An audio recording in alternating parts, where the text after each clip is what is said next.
Good evening to all student. How are you? I hope we will be fine. जैसा कि आप notes में मेरे देख रहे हैं आइसोलेशन एंड क्वारंटीन। बहुत बच्चों की डिमांड थी मैम आइसोलेशन पढ़ाइए, तो आइसोलेशन तभी समझ में आएगा जब आप क्वारंटीन को समझेंगे। तो यहाँ मैं डिफ्रेंशिएशन बताऊंगी आपको कि आइसोलेशन क्या होता है, क्वारंटीन क्या होता है। फर्स्टली देखिए आइसोलेशन क्या होता है।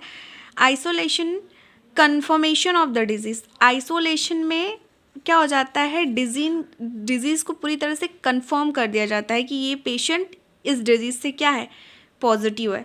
नेक्स्ट आता है क्वारंटीन। क्वारंटीन में रिस्क ऑफ डिजीज़ का क्या होता है, रिस्क होता है। और क्यों होता है, क्योंकि उसमें जो हेल्दी पर्सन होता है वो पॉजिटिव पर्सन से क्या हुआ है, मिल के आया है, कॉन्टैक्ट करके आया है। नेक्स्ट आता है isolation is done for the case. Same चीज़ें हैं कि आइसोलेशन जिसमें केस क्या कर दिया गया है, डन कर दिया गया है, उन्हीं को आइसोलेट किया जाता है।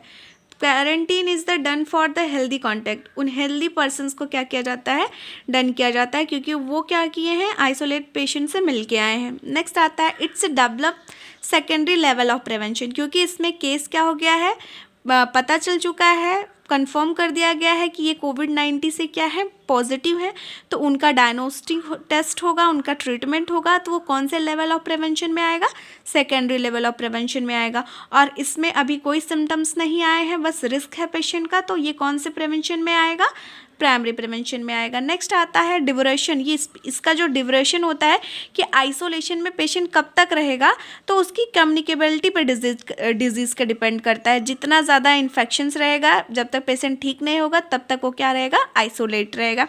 नेक्स्ट आता है मीजल्स 7 डे आफ्टर रेसेस।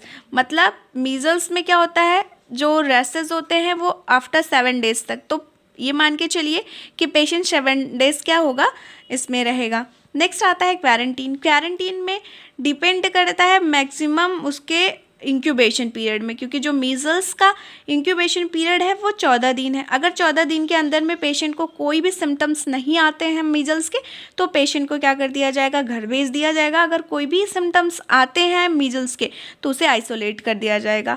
तो ये डिफरेंस है आइसोलेशन एंड क्वारंटीन में, कि इसमें डिजीज़ कन्फर्म होने के बाद पेशेंट को आइसोलेट किया जाता है, ट्रीटमेंट किया जाता है, इलाज किया जाता है। और क्वारंटीन में बस रिस्क होता है कि वो हेल्दी पॉजिटिव पेशेंट से मिल के आया है, तो उसको हो सकता है।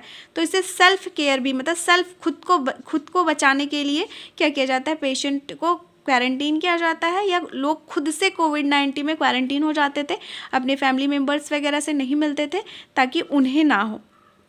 तो ये डिफरेंस था आइसोलेशन एंड क्वारंटीन में। आई होप आपको समझ में आया हो। Thank you so much. Like, share and subscribe.